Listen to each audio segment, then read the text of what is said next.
On vous souhaite la bienvenue à ericlatour.com. Il est question aujourd'hui de politique municipale. Depuis l'élection, on a donné la parole au nouveau maire élu, Alain Laplante, au maire défait, Michel Fecteau, à l'autre candidat à la mairie, Claude Bachand, qui a également été défait. Très peu, par contre, du côté des conseillers municipaux, et il ne se définit pas comme étant le chef de l'opposition, mais il symbolise un peu l'opposition, puisqu'il fait partie de l'équipe Fecteau. Et si on se fie également à 2 votes qui ont été pris à l'occasion du premier conseil, c'est un peu l'image que ça nous donne. Bref, son rôle doit être redéfini. Il est l'un des doyens de ce conseil. Entrevue avec Yvan Berthelot.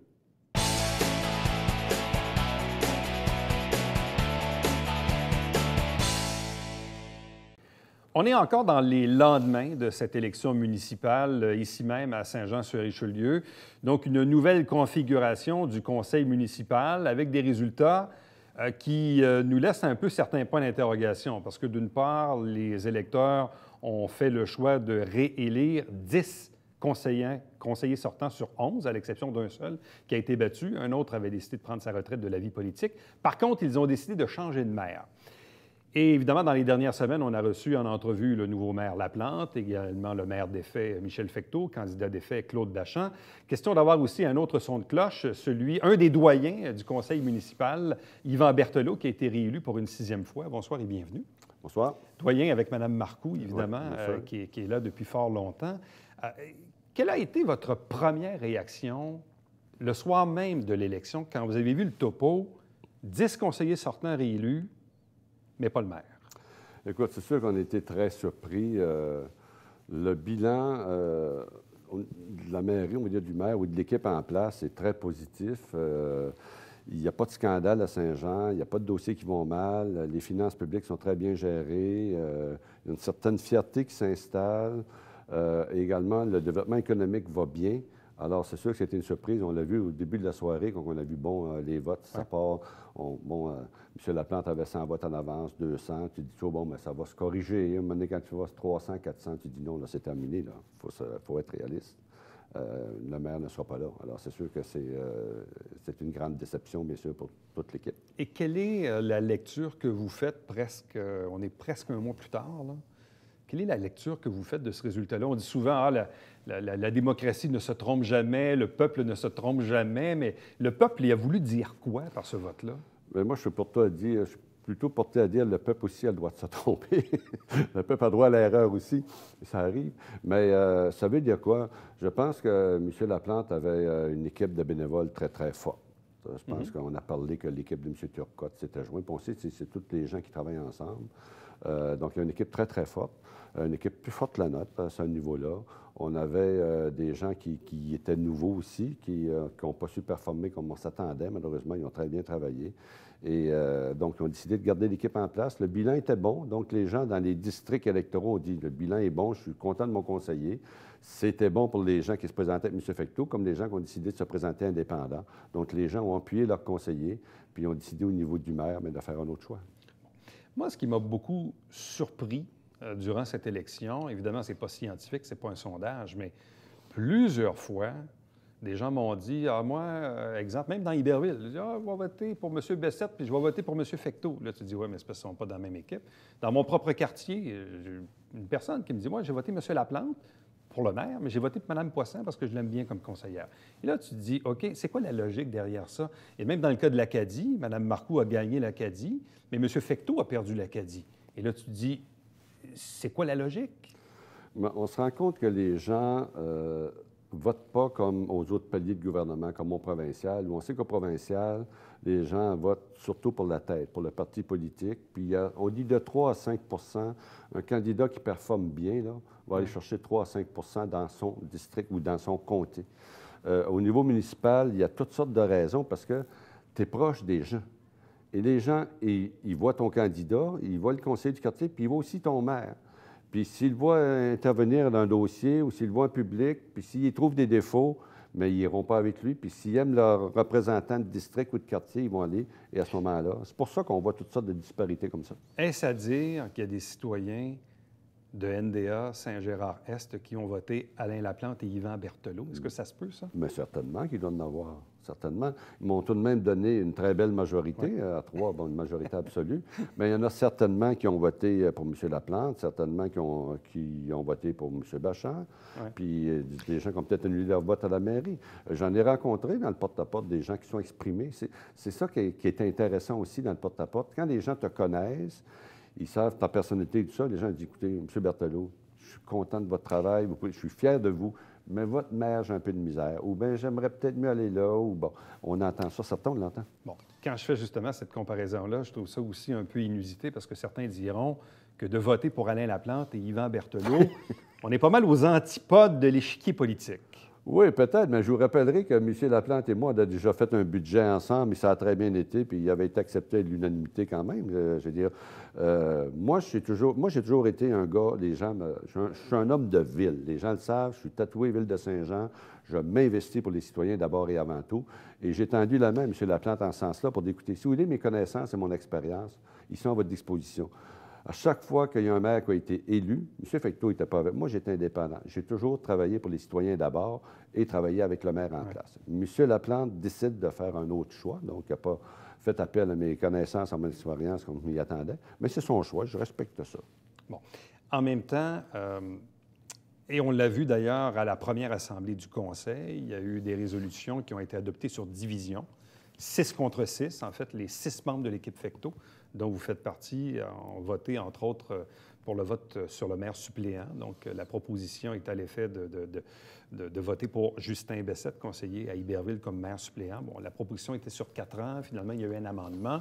Mais bref, cet amendement-là même a été divisé. Les 3 membres de l'équipe Laplante ont voté en faveur de la résolution. Les 3 indépendants, Jean Fontaine, Mélanie Dufresne, Marco Savard, et les 6 membres de l'équipe Fecteau ont voté contre, si bien que le maire Laplante a dû trancher en faveur de cette résolution. Est-ce que le conseil de ville va ressembler à ça dans les prochaines semaines? C'est-à-dire qu'à chaque fois qu'il y aura un sujet un peu délicat, on aura un 6 contre 6 et un maire qui devra trancher? Tu sais, pour ma part, moi, j'ai déclaré que je n'allais pas au conseil de ville faire l'opposition. En ce qui concerne la nomination du maire suppléant, puis je me suis exprimé en public, c'est envoyer un très mauvais message à la population. Quelqu'un qui vient d'être reconnu de réprimande, comme le conseiller Bessette, qui a essayé d'utiliser son poste de conseiller pour essayer d'avoir des faveurs personnelles, qui a été condamné d'une façon extraordinaire à 75 jours de suspension de son travail de conseiller, me disait, écoutez, puis qui dit, je suis un nouveau Bessette, me disait, écoutez, laissez-y 6 mois, qui montre qu'il y a un nouveau Bessette, puis dans 6 mois, vous le nommerez. Je trouvais que c'était un mauvais message envoyé aux gens, à la population, aux pères et mères de famille de Saint-Jean et à leurs enfants, de dire, écoutez, là, faites une infraction, là, puis on vous donnera une récompense. Je ne pense pas que c'est un bon message. Je suis complètement d'accord avec cette nomination. Mais dans le cas de la deuxième résolution, qui était en réalité ce qu'on retrouve à chaque début de mandat, la liste des comités. Bon, encore là, il y a eu une division des votes là-dessus, donc vous n'étiez pas en accord avec la proposition qui était sur la table. On n'était pas en accord parce qu'on a fait des suggestions à M. Laplante, puis il ne nous a pas écoutés. Aucune suggestion, il n'y a rien retenu. Lorsqu'on regarde, Mme Poisson, par exemple, n'a presque pas eu de dossier. On lui a demandé d'aller au CCU. M. Laplante l'a rejeté. On voulait essayer, nous, on voulait vraiment travailler. Puis si M. Laplante nous fait confiance, on va travailler comme on a toujours travaillé. Mme Marcoux et moi, là, on est des conseillers qui, ensemble, avons 44 ans d'expérience d'implication de l'Hôtel de Ville. Donc, c'est tout de même des choses, on connaît des choses. Et j'ai eu une rencontre la semaine dernière pour le budget, quand on préparait le budget. M. Laplante s'est rendu compte que les finances de la Ville, je connaissais ça. Donc, je trouve que nos connaissances ne sont pas assez utilisées. Nous, c'est tout ce qu'on demande. Nous, on travaille d'abord et avant tout pour la population. Mais quand il va y avoir des dossiers où on va se rendre compte qu'effectivement, ils ne sont pas comme nous, on pense qu'ils devraient s'orienter, c'est sûr qu'on va voter contre. Bon, c'est sûr que quand il y a eu évidemment le résultat qu'on connaît, les yeux se sont tournés beaucoup vers vous parce que, bon, évidemment, vous êtes en poste depuis fort longtemps avec Mme Marcoux. En même temps, vous êtes quelqu'un qui avait une bonne gueule, une bonne façon de se défendre. Certains se sont dit, bon, est-ce qu'il va féliciter Alain Laplante? Est-ce qu'il va se montrer bon joueur? Est-ce qu'il va jouer un rôle d'opposition? Là, vous avez dit au premier conseil que vous ne vouliez pas qu'on vous identifie comme étant le chef de l'opposition. Mais est-ce que l'équipe Fecteau va rester soudée comme elle l'a fait dans le cas des deux votes du 20 novembre dernier? Est-ce que vous êtes un peu comme le porte-parole de l'équipe, même si M. Fecteau n'est plus là? Bref, ça va se jouer comment, ça? Écoutez, je ne serai pas le porte-parole de l'équipe, pas plus que j'étais le porte-parole de l'équipe Fecteau ou de l'équipe Dolbec dans le temps. Par contre, je suis quelqu'un qui est volubile, qui s'exprime, c'est quelqu'un, vous me connaissez, qui prend connaissance de tous ces dossiers, qui les connaît par cœur, puis quand il y a un désaccord où on va s'exprimer, on va faire des débats, je vais continuer à le faire.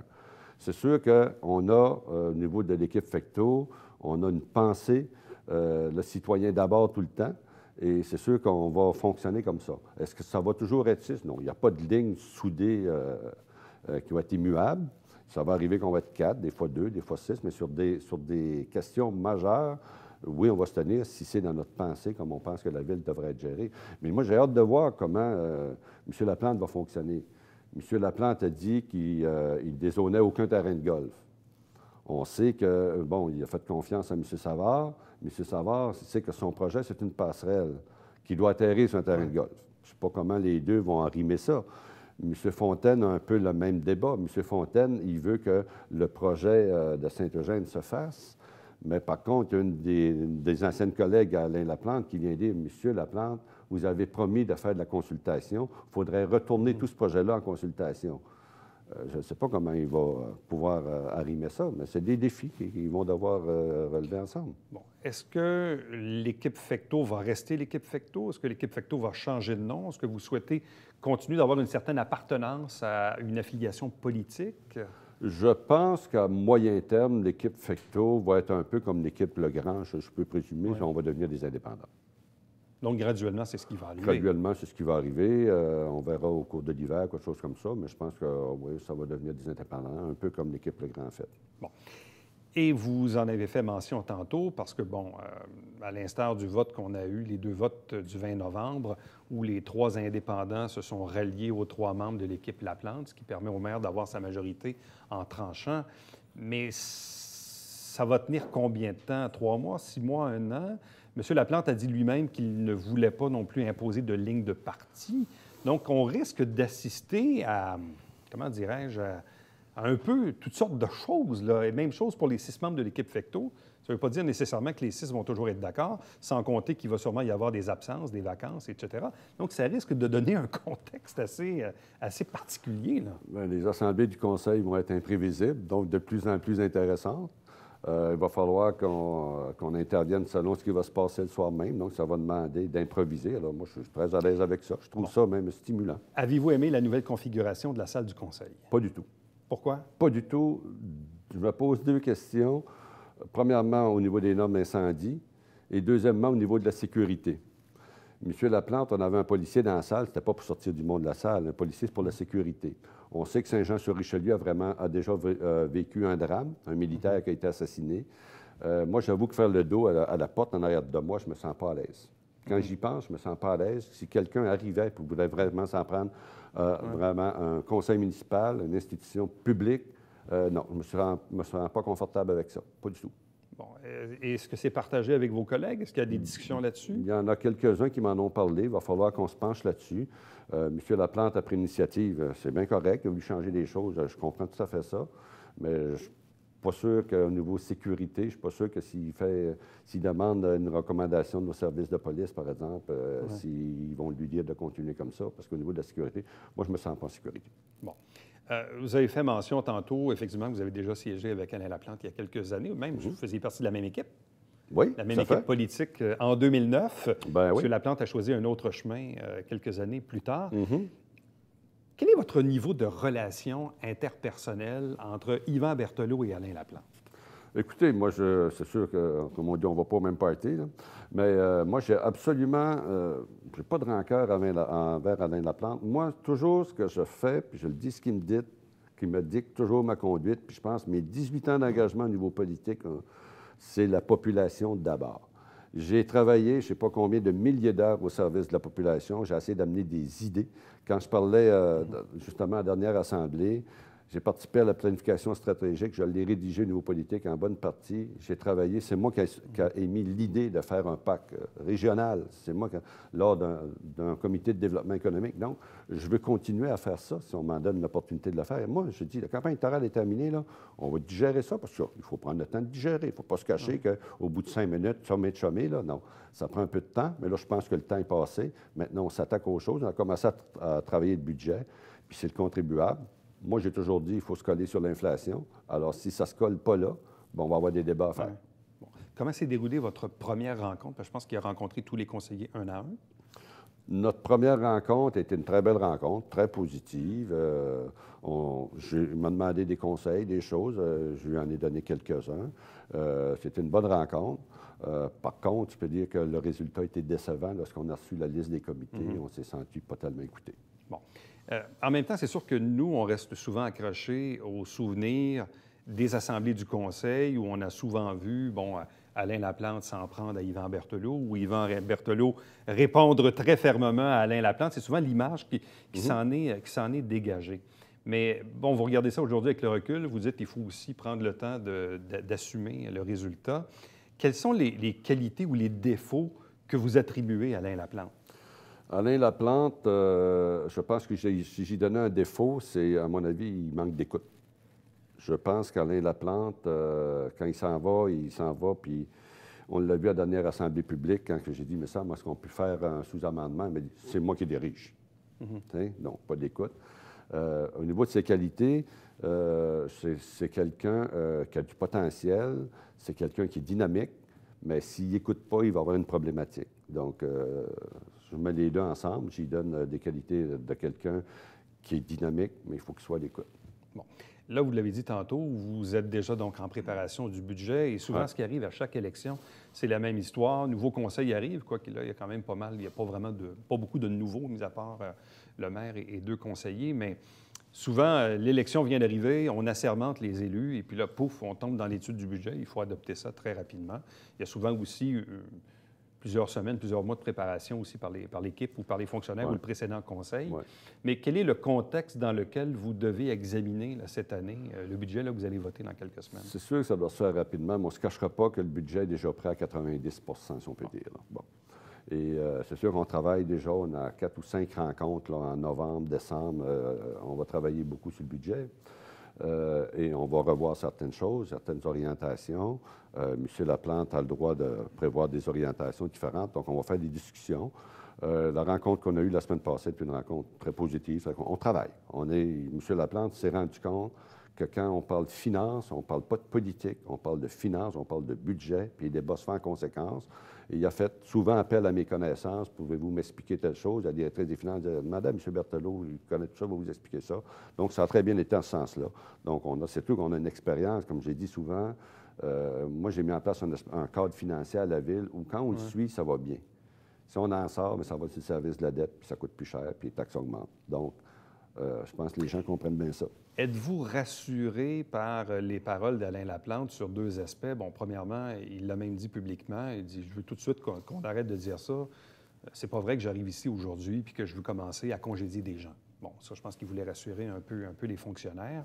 Et secondo, il l'a même dit ici en entrevue la semaine dernière ou l'autre semaine d'avant, là, mais de dire que c'était pas dans son intention non plus d'arriver puis de vouloir imposer de nouvelles dépenses qui imposeraient forcément une augmentation du compte de taxes, etc. Est-ce que vous êtes rassuré quand même par les propos d'Alain Laplante sur le prochain budget ou les prochains budgets, à savoir qu'il ne souhaite pas lui-même de voir des augmentations de taxes à n'en plus finir?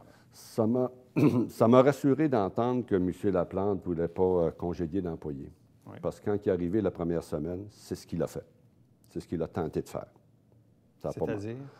Il s'est adressé à certains employés avec qui il dit, regarde, c'est terminé, moi je ne travaillerai pas avec vous. Puis là, il a compris que des employés de la Ville de Saint-Jean, c'était géré par la direction générale en vertu de la loi Cités-et-Villes et non pas par le politique.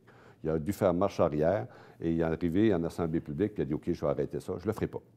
Ça me rassure. Oui. Et en ce qui concerne les finances publiques, bien, je ne sais pas comment il va faire. Il ne faut pas oublier que M. Laplante s'est fait élire sur des promesses de dizaines de millions de dollars. Quand je regarde juste dans Saint-Gérard, il a promis un mur anti-bruit, il a promis un centre culturel dans l'ancienne église Saint-Gérard, Qu'est-ce qu'il a promis à part ça? De déménager d'EM Ressources parce qu'il y a des problèmes au niveau du quartier. Bien, écoutez, on en a pour 20 millions juste là. Comment il va faire? Je ne sais pas, mais il va avoir un bilan à rendre tantôt. Bon. Et selon vous, on se dirige vers une augmentation de taxes qui, en principe, devrait être au coût de la vie, à l'IPC, au taux d'inflation? Moi, C'est votre souhait? Ça a toujours été mon souhait, puis c'est toujours ce que j'ai livré comme président du comité des finances. Maintenant, le président du comité, c'est M. Laplante, que je n'ai pas compris pourquoi il s'est nommé président, parce que, comme vous le savez, le maire est au-dessus de tous les présidents de comité. Ce n'était pas nécessaire qu'il le nomme, mais il faut croire que pour les finances, il voulait se faire un petit plaisir, donc il se l'est fait. Bon.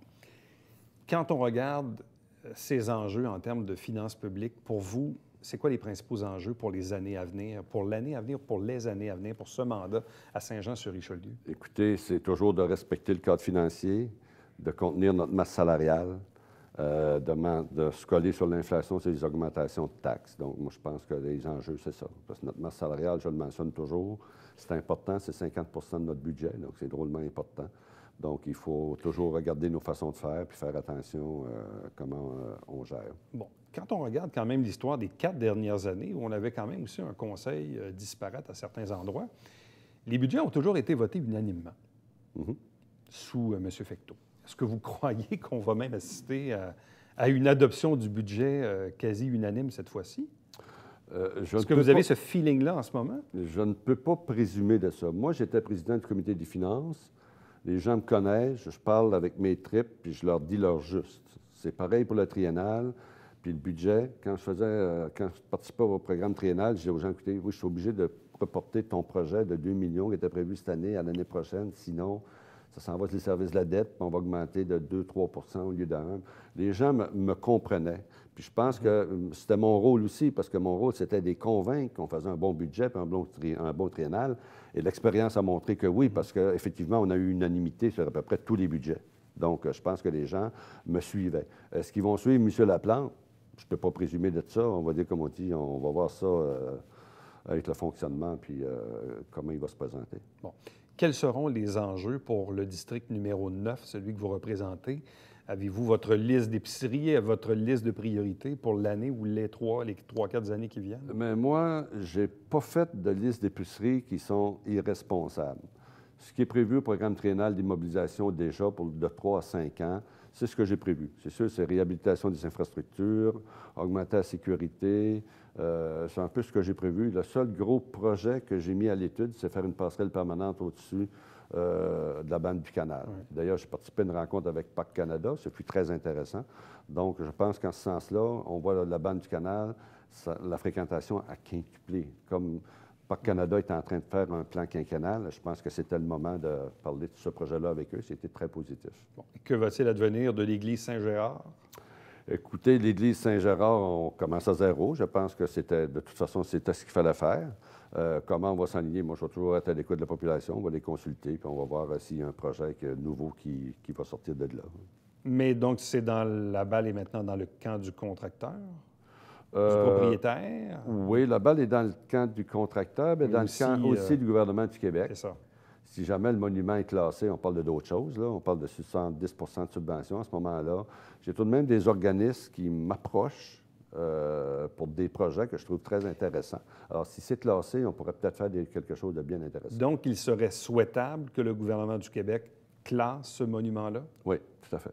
Parce qu'à cause des subventions qu'un organisme pourra avoir. Parce que nous, ce qu'on s'est donné, on a dit on fait un moratoire pendant les 2 prochaines années. Là, on fait appel à tous les organismes communautaires au Québec. Si quelqu'un veut venir s'installer ici, qu'il nous fasse un plan d'affaires, puis si c'est viable, bien, c'est sûr que s'ils peuvent rénover l'église, puis qu'ils peuvent après ça vivre leurs propres moyens, parce que la Ville ne pourra pas mettre 1 million pour faire vivre un organisme communautaire là-dedans. Là.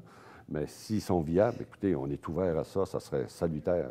Et à quel moment le gouvernement du Québec doit-il rendre sa réponse là-dessus? Ils ont dit, j'ai reçu une lettre la semaine dernière, justement, ils disent d'ici la fin de l'année. Donc, d'ici la fin de l'année, on devrait savoir si le gouvernement classe ou non ce bâtiment-là. Oui, tout à fait. Et ça va avoir une influence importante pour la suite des choses. Oui, ça va être très important. D'ailleurs, à la prochaine Assemblée du Conseil, je vais lire la lettre que j'ai reçue cette semaine. Et les citoyens là, des rues Lebeau et Faneuf là, et Dorchester et compagnie, là, ils veulent quoi? C'est divisé. C'est comme dans à peu près n'importe quel projet. Il y a des gens qui sont en face et disent « pas dans ma cour, je ne veux pas ». Ça, c'est tout à fait compréhensible. Puis il y a des gens qui disent ces églises-là, ça a coûté trop des millions, jetez-moi sans terre, ça ne vaut rien. Puis d'autres qui disent écoutez, là, c'est une valeur patrimoniale, il faut la préserver. Fait que vous en avez de tout, là. On a de tout. C'est un beau dossier à suivre. Moi, je persiste à dire que la valeur patrimoniale est importante. Il doit y avoir de quoi de fait avec l'église Saint-Gérard. Moi, je suis plus preneur pour la protéger, mais bien sûr avec, comment dirais-je, des coûts qui sont raisonnables aussi. J'ai toujours dit, la Ville ne mettra pas 5 millions là-dedans. Il faut oublier ça. Ce n'est pas notre raison d'être. Notre raison d'être, c'est de donner des services à la population. Déjà, on a protégé, on a investi dans l'église Sacré-Cœur à l'Acadie. Je pense qu'on a fait un gros effort. Là, maintenant, c'est au gouvernement du Québec de faire son bout. Yvan Berthelot, merci beaucoup. Bon mandat. Merci beaucoup. Ça fait plaisir. Reste avec nous au retour, le Babillard quotidien.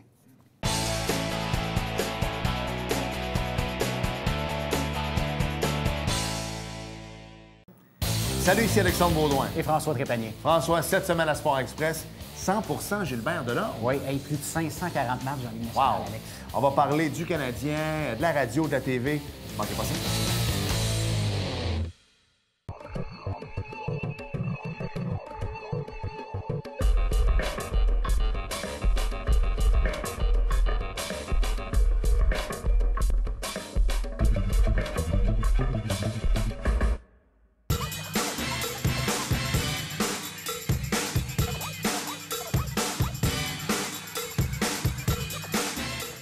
Dimanche, 9h30, Télé Bingo, on vous attend.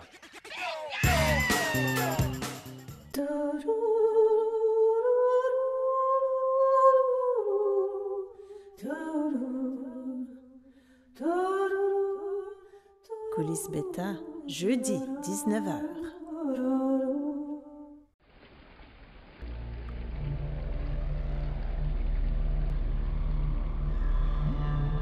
Télévision du Haut-Richelieu.